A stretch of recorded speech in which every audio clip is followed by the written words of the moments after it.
Bom dia! Eu tive a inspiração hoje de começar uma nova playlist com estudos da codificação em geral, porque até então eu só tenho feito do Evangelho, né? Mas hoje eu recebi essa inspiração para começar a ler os outros livros da codificação espírita e eu resolvi começar pelo mais simples, mais fininho, que é o Principiante Espírita, ok? E esse é para quem nunca teve contato mesmo, e essa é a minha finalidade, é falar com todos, principalmente com quem nunca teve contato com o Espiritismo, no sentido de ajudar a compreender a doutrina, ajudar a pessoa a ter uma visão mais ampla da sua existência e, com isso, obter o maior consolo e força para enfrentar os desafios da vida terrena, os obstáculos que a gente enfrenta aqui e, inclusive, manter firme nosso ânimo, esperança e tudo, né? Então, o objetivo sendo esse, consolar, esclarecer e animar a mim e a vocês, eu vou começar hoje, então. Então, o primeiro capítulo é Noções do Espiritismo. Na verdade, o tradutor, o Júlio Abreu Filho, ele faz uma biografia do Kardec aqui na frente. Mas eu cheguei até a fazer o vídeo, mas eu apaguei, gente, porque o que acontece? É um endeusamento que eu acho que não se coaduna com a doutrina, e eu acho que a doutrina não é o doutrinador, né? Muito embora eu respeite demais e louve, acho Kardec assim fantástico, uma inteligência magnífica. O que ele escreveu, né, o que ele foi inspirado a escrever, o que foi a missão que lhe foi dada, supera a personalidade dele, ok? Da mesma forma como, né, os textos que eu leio aqui superam todos os meus comentários, porque eu não sou nada na fila do pão, tá bom? Então, eu vou começar diretamente no texto de Allan Kardec, eu vou ultrapassar a parte da biografia dele. Noções de Espiritismo. Noções preliminares. Número 1. É engano pensar que para se convencerem basta aos incrédulos o testemunho dos fenômenos extraordinários. Aqueles que não admitem a existência da alma ou espírito no homem, também não admitem fora do homem. Assim, negam a causa e, em consequência, negam os efeitos. Via de regra, tem uma ideia preconcebida e um propósito negativo, que impossibilita a observação exata e imparcial. Com isso, levantam problemas e objeções que não podem ser respondidas de modo completo, porque cada uma delas exigiria como que um curso em que as coisas fossem expostas desde o princípio. Como essas objeções derivam em grande parte do desconhecimento das causas dos fenômenos e das condições em que os mesmos se verificam, um estudo prévio teria a vantagem de as eliminar. Então, aqui fica muito claro o seguinte: primeira coisa, o Kardec tem uns outros escritos dele em que ele diz o seguinte: quando alguém chega para lhe perguntar sobre espiritismo, esse alguém pode ter duas intenções: testar o espiritismo ou realmente compreender o espiritismo. Então, quando a pessoa tenta testar, é esse caso de que ele fala no início. É engano pensar que para convencer basta aos incrédulos o testemunho do fenômeno extraordinário. Nada disso basta. Eles vão sempre criar obstáculos e objeções e objeções e objeções, porque a eles interessa negar e não aprender, não realmente entender. Porque você pode procurar estudar aquilo até para depois criticar. Mas você, quando não estuda, não lê, não vê nada e sai criticando, né, é a postura do empacado. Né? Eu não vou dizer outras palavras para não ser agressivo, porque eu normalmente, infelizmente, eu ainda sou muito bruta, né? Eu acabo pegando pesado. Então, vamos colocar dessa forma. Esse livro, O Principiante Espírita, ele é dirigido às pessoas que realmente querem aprender sobre o espiritismo. Por isso ele é fininho, tá vendo? Porque se fosse para convencer algum incrédulo ou fazer proselitismo, é o que ele falou. Seria necessário até um curso superior, uma faculdade em que fossem ministradas diversas cadeiras, disciplinas, ok? Para se entender completamente, até hoje nem os espíritas entendem. É necessário estar estudando a vida inteira a codificação e cada vez que a gente estuda tem um olhar diferente. Então, ele diz o seguinte: como a maior parte das objeções das pessoas em relação ao espiritismo são consequência de um desconhecimento do que sejam as manifestações e de como elas se dão, é sobre isso que esse livro vai tratar. Então, o que são as manifestações espíritas e como elas se dão, de uma maneira bem reduzida, tá? Porque essas respostas, elas estão bem esmiuçadas, como são as comunicações espíritas no Livro dos Espíritos. E como se verificam essas comunicações está no Livro dos Médiuns, tá bom? Então vamos para o segundo ponto. Imaginam os desconhecedores do espiritismo que os fenômenos espíritas podem ser produzidos do mesmo modo que as experiências de física ou de química. Então eu vou explicar até para quem não conhece a ciência como ciência, né? Existem dois ramos da ciência, as ciências naturais e as ciências humanas. Os métodos das ciências naturais, que seriam a física, a química, a matemática, a biologia, são métodos de repetição em laboratório em condições pré-estabelecidas. Então, você vai fazer uma repetição do mesmo fenômeno várias vezes, a partir dos resultados, você vai inferir leis de funcionamento. Nas ciências humanas, isso já difere, já não é usado esse método, porque sempre entra a subjetividade do pesquisador. Então, pensa-se, né, ou pelo menos defende-se, que nas ciências naturais, o observador é um elemento neutro. Discute-se se é verdade ou não, tá? Mas o ideal é que seria, para as ciências físicas, químicas e matemáticas, que o observador fosse realmente neutro e imparcial.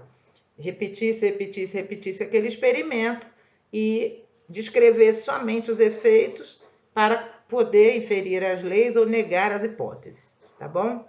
Então, uma das críticas é essa, porque o Kardec defendia que o espiritismo era uma ciência e a ciência material discorda disso, porque os fenômenos espíritas não podem ser obtidos da mesma forma que os outros fenômenos naturais, ok? Mas, da mesma forma que isso não impede que existam as ciências humanas, como o direito, a sociologia, né, a antropologia, entre tantas outras, então a gente também pode considerar que haja uma maneira de considerar a ciência espírita, ok? Vamos ver como Kardec defende isso. Por isso pretendem submetê-los, os fenômenos espíritas, eles pretendem submeter os fenômenos espíritas à sua vontade e se recusam a colocar-se nas condições exigidas para observá-los. Por quê? Os fenômenos espíritas, a gente não pode esquecer que está lidando com o quê? Pessoas desencarnadas, que têm suas vontades, você não pode controlá-las. Da mesma forma que nas ciências humanas você não controla, por exemplo, você vai estudar sociologia ou antropologia, você não controla as pessoas que estão ali, você vai observar o comportamento dessas pessoas e analisando, tirar também as suas inferências, né? Como de início elas não admitem a existência dos espíritos e a sua intervenção, assim desconhecendo sua natureza e seu modo de agir, essas pessoas se comportam como se lidassem como matéria bruta. Então, elas olham para a perspectiva do espírito da mesma forma que elas observam, por exemplo, a maçã caindo. Ok? E porque não conseguem, né, entender, admitir a existência dos espíritos e sua intervenção, concluem que eles não existem. Entretanto, se se colocassem pontos de vista diversos, compreenderiam que os espíritos não passam de almas dos homens, que todos nós, após a morte, seremos espíritos, e que então não teremos disposição para servir de joguete e satisfazer a fantasia de curiosos. Então aí é que entra o problema. Digamos assim, os espíritos estão lá, eles sabem que eles existem. Se você quer acreditar, você acredita. Se você não quer acreditar, não acredite. Ah, então por que eles vieram se comunicar? A comunicação dos espíritos com o mundo material sempre existiu. E tanto sempre existiu que um dos argumentos que se usa contra o espiritismo é que Moisés teria proibido a comunicação com os mortos, né? Então, se ele proibiu a comunicação com mortos, é porque havia comunicação com os mortos. Agora, por que houve a proibição? Porque as pessoas, geralmente, pelo teor das comunicações, elas estavam se comunicando com os espíritos mais embrutecidos, que exigiam oferendas de sangue, e isso perdurou até a época de Jesus, as oferendas de sangue à divindade, né? Sacrifícios e tudo. E deixavam de usar o seu livre-arbítrio para ficar consultando o futuro. Então, na medida que uma coisa está sendo mal feita, mal direcionada, é melhor que se abstenha de ser feita. Então, foi nesse sentido que Moisés proibiu as pessoas, até porque ele vinha trazer uma mensagem, né, espírita, né, a mensagem que ele recebeu do mundo espiritual, de Deus, né? Então, quando ele traz os 10 mandamentos, ele, para, digamos assim, colocar isso como uma coisa mais elevada, ele precisava o quê? Que os espíritos embrutecidos não viessem dizer que aquilo ali era falso, né? Então, existem razões para essa proibição, e tanto é que não era uma proibição generalizada, que depois Jesus vem e se encontra com Moisés, né? Se transfigura no Monte Tabor, presenciado pelos apóstolos, né? E conversa com Elias e Moisés, ok? Mesmo quando certos fenômenos possam ser provocados, não se acham de modo algum à disposição de ninguém. Estou olhando o tempo do vídeo, tá, gente? Por isso que provém de inteligências livres. Quem se dissesse capaz de os obter sempre que quisesse, apenas provaria ignorância ou má fé. Esse é o ponto que fundamenta a não cobrança pela mediunidade, tá? Porque a partir do momento que o médium cobra, você não pode ter certeza da sua seriedade. Ele pode até ser sério, mas você não tem certeza. Por quê? Porque não depende do médium a comunicação do mundo espiritual. Depende de lá. O Chico Xavier dizia, né? O telefone toca de lá para cá. Não é a gente que liga para lá. Então, eles se comunicam quando eles querem, quando é necessário, entendeu? Então, não há como você prometer a alguém, mediante pagamento, que haverá uma comunicação. E isso é um dos obstáculos que impede a observação em laboratório dos fenômenos espíritas, ok? Há que esperar para os colher de passagem, e colher as mensagens e os fenômenos, né? Muitas vezes, quando menos se espera, é que eles se apresentam os fatos mais interessantes e convincentes. Nisto, como em tudo, os que desejam seriamente instruir-se devem ter paciência e perseverança, e se colocar nas condições adequadas. Sem isto, melhor será nem cogitar desse assunto. Então, se você não está seriamente preocupado em estudar, em se dedicar aos fenômenos espíritas, é melhor nem cogitar dele. Continue no seu materialismo, continue na superficialidade da sua crença, porque o espiritismo veio como um estudo muito sério e seria, de certa forma, relegar toda essa ciência ilustrada. Ilustrada, quando eu digo, é que veio de cabeças ilustres, não era só o Kardec ilustre, era a Sociedade de Paris, que era composta de grandes pensadores. Então, jogar pérolas aos porcos, ok? Você tratar isso aqui como uma coisa menor. Então, se você não está interessada em se embrenhar, em se aprofundar na doutrina espírita, é melhor nem pegar, nem pega. Fica lá, assim, ó, eu acredito em reencarnação, fica só na parte fenomênica mesmo, procurando os vídeos aí de mediunidade, né, de psicografia e tudo. Porque aí é o atendimento realmente para consolação, não é tarefa de esclarecimento. Mas se você realmente for uma pessoa que está querendo esclarecimento, aí vamos entrar de cabeça. E é para essas pessoas que querem esclarecimento que eu estou aqui também, tá? Não é só a consolação é no Evangelho. As reuniões que visam as manifestações espíritas nem sempre se acham em condições adequadas à obtenção de resultados satisfatórios ou a afirmar convicções.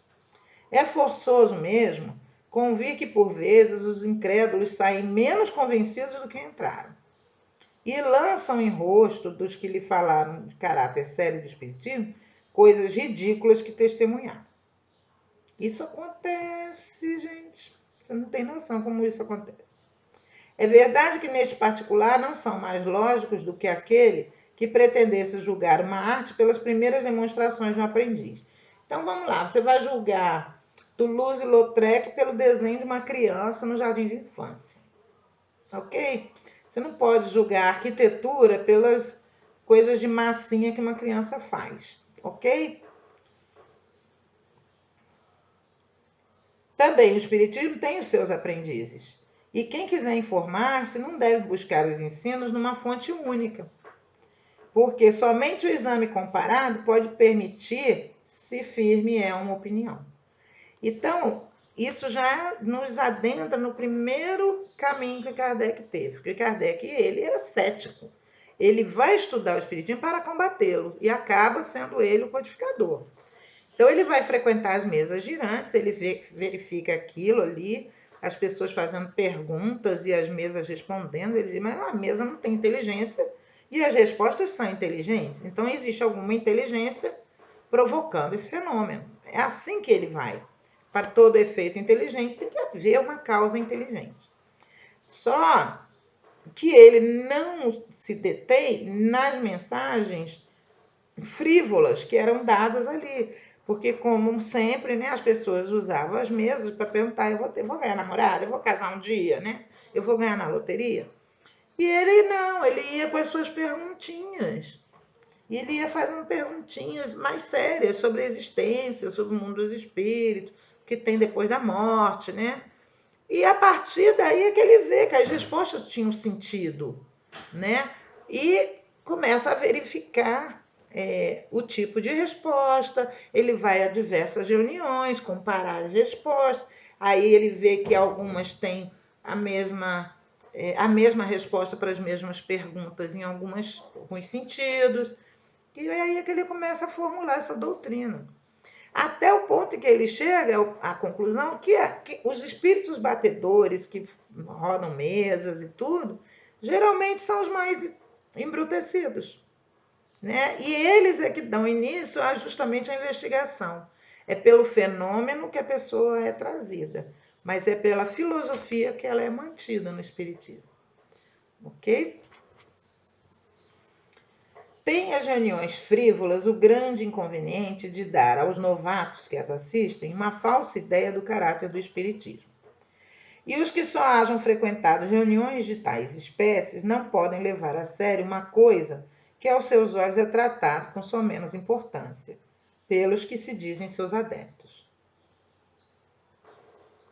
Então, você não pode tirar o espiritismo, que é a doutrina de Allan Kardec, pelas brincadeiras de copo, ou pelos fenômenos mediúnicos que se dão a ponto de balela, né? Traga o seu marido em 3 dias, ou essas que aparecem na televisão, que a pessoa faz, vai com a câmera na casa da outra, e diz, eu estou vendo isso. Aí ela vai tentando até conseguir achar o que a pessoa realmente, né, tem.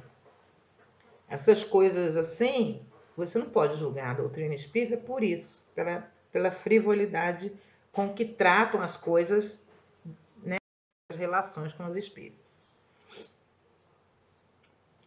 Os que só hajam frequentado reuniões frívolas não podem levar a sério uma coisa que a seus olhos é tratada com menos importância pelos que se dizem seus adeptos. Ensinar-lhes-á um estudo prévio a avaliar o alcance daquilo que vem e distinguir entre o bom e o mal. Esse livro é para isso.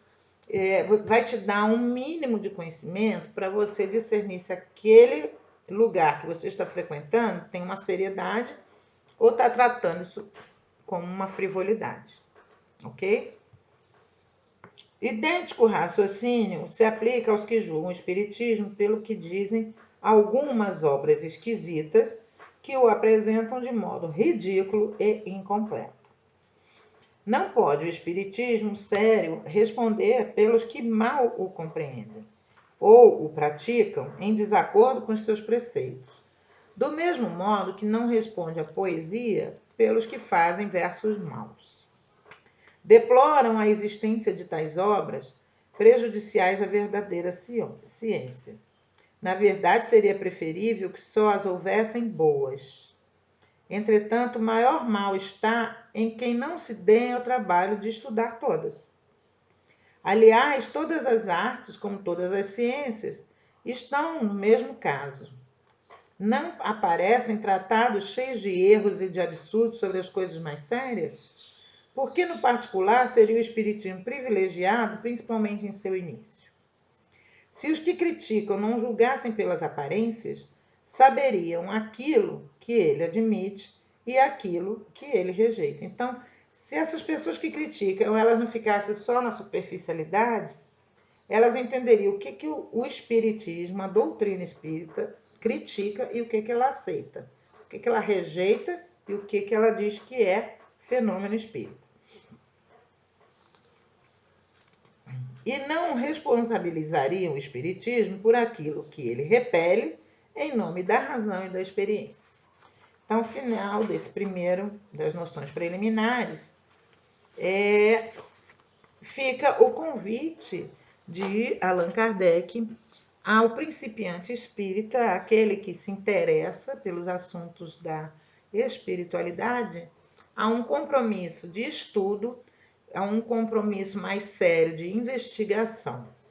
E esse compromisso envolve o quê? A lei da seriedade.